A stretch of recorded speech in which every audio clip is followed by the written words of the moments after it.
இன்று நாம் வாசிக்கப் போவது ஏசாயா 66ஆம் அதிகாரம். இதுதான் ஏசாயாவோட கடைசி அதிகாரம். கர்த்தர் சொல்லுகிறது என்னவென்றால், வானம் எனக்கு சிங்காசனம், பூமி எனக்கு பாதபடி. நீங்கள் எனக்கு கட்டும் ஆலயம் எப்படிப்பட்டது?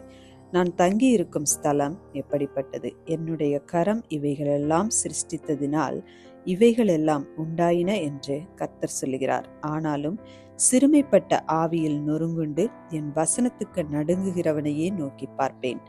மாட்டை வெட்டுகிறவன் மனுஷனை கொல்லுகிறவனாகவும், ஆட்டை பலியிடுகிறவன் நாயை கழுத்தறுக்கிறவனாகவும், காணிக்கையை படைக்கிறவன் பன்றி இரத்தத்தை படைக்கிறவனாகவும், தூபம் காட்டுகிறவன் விக்கிரகத்தை ஸ்தோத்திரிக்கிறவனாகவும் இருக்கிறான். இவர்கள் தங்கள் வழிகளையே தெரிந்து கொள்ளுகிறார்கள். இவர்களுடைய ஆத்துமா தங்கள் அருவருப்புகளின் மேல் விருப்பமாயிருக்கிறது. நான் கூப்பிட்டும் மறு உத்தரவு கொடுக்கிறவன் இல்லாமலும், நான் பேசியும் அவர்கள் கேளாமலும், அவர்கள் என் பார்வைக்கு பொல்லாப்பானதை செய்து நான் விரும்பாததை தெரிந்து கொண்டது நிமித்தம் நானும் அவர்களுடைய ஆபத்தை தெரிந்து கொண்டு அவர்களுடைய திகில்களை அவர்கள் மேல் வரப்பண்ணுவேன். கர்த்தருடைய வசனத்துக்கு நடுங்குகிறவர்களே, அவருடைய வார்த்தையை கேளுங்கள். என் நாமத்து நிமித்தம் உங்களை பகைத்து உங்களை அப்புறப்படுத்துகிற உங்கள் சகோதரர் கர்த்தர் மகிமைப்படுவாராக என்கிறார்களே, அவர்கள் உங்களுக்கு சந்தோஷம் உண்டாகும்படி காணப்படுவார். அவர்களோ வெட்கப்படுவார்கள். நகரத்திலிருந்து அமளியின் இரைச்சலும் தேவாலயத்திலிருந்து சத்தமும் கேட்கப்படும். அது தமது சத்துருக்களுக்கு சரிக்கு சரி கட்டுகிற கர்த்தருடைய சத்தம்தானே. பிரசவ வேதனைப்படும் முன் பெற்றாள், கற்ப வேதனை வரும் முன் ஆண் பிள்ளையை பெற்றாள்.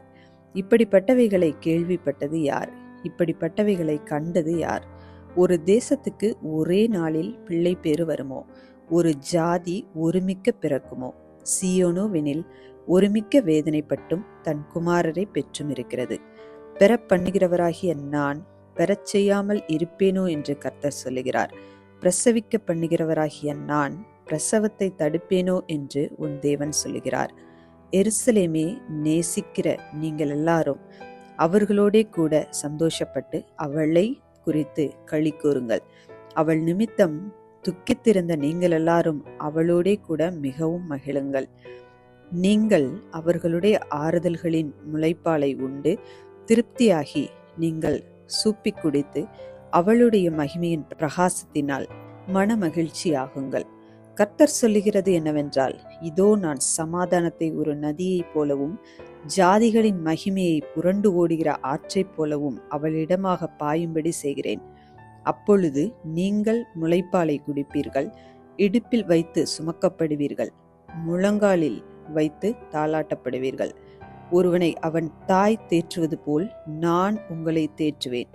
நீங்கள் எருசலேமிலே தேற்றப்படுவீர்கள். நீங்கள் அதை காணும்போது உங்கள் இருதயம் மகிழ்ந்து உங்கள் எலும்புகள் பசும்புல்லை போல செழிக்கும். அப்பொழுது கர்த்தருடைய ஊழியக்காரரிடத்தில் அவருடைய கரமும் அவருடைய சத்துருக்களிடத்தில் அவருடைய சினமும் அறியப்படும். இதோ தம்முடைய கோபத்தை உக்கிரமாகவும் தம்முடைய கடிந்து கொள்ளுதலை அக்கினி ஜுவாலையாகவும் செலுத்த கர்த்தர் அக்கினியோடும் வருவார். பெருங்காற்றை போன்ற தம்முடைய இரதங்களோடும் வருவார். கர்த்தர் அக்கினியாலும் தமது பட்டயத்தாலும் மாம்சமான எல்லாரோடும் வழக்காடுவார். கர்த்தரால் கொலையுண்டவர்கள் அநேகராயிருப்பார்கள். தங்களை தாங்களே பரிசுத்தப்படுத்திக் கொள்ளுகிறவர்களும் தோப்புகளின் நடுவிலே தங்களை தாங்களே ஒருவர் பின் ஒருவராய் சுத்திகரித்துக் கொள்ளுகிறவர்களும் பன்றி இறைச்சியையும் அருவருப்பானதையும் எலியையும் சாப்பிடுகிறவர்களும் ஏகமாய் சங்கரிக்கப்படுவார்கள் என்று கர்த்தர் சொல்லுகிறார். நான் அவர்கள் கிரியைகளையும் அவர்கள் நினைவுகளையும் அறிந்திருக்கிறேன். நான் சகல ஜாதியாரையும் பாஷைக்காரரையும் கூட்டி சேர்க்கும் காலம் வரும். அவர்கள் வந்து என் மகிமையை காண்பார்கள். நான் அவர்களில் ஒரு அடையாளத்தை கட்டளையிடுவேன். அவர்களில் தப்பினவர்களே என் கீர்த்தியை கேளாமலும் என் மகிமையை காணாமலும் இருக்கிற ஜாதிகளின் தேசங்களாகிய தர்ஷீஷுக்கும் வில் வீரர் இருக்கிற பூலுக்கும் லூதுக்கும் தூபாலுக்கும் யாவானுக்கும் தூரத்தில் உள்ள தீவுகளுக்கும் அனுப்புவேன். அவர்கள் என் மகிமையை ஜாதிகளுக்குள்ளே அறிவிப்பார்கள்.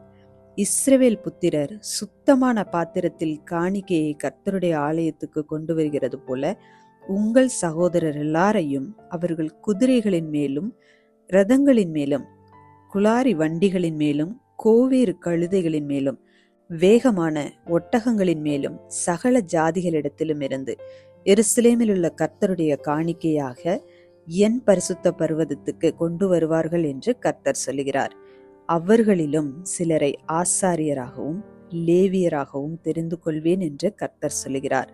நான் படைக்கப் போகிற புதிய வானமும் புதிய பூமியும் எனக்கு முன்பாக நிற்பது போல உங்கள் சந்ததியும் உங்கள் நாமமும் நிற்கும் என்று கர்த்தர் சொல்லுகிறார்.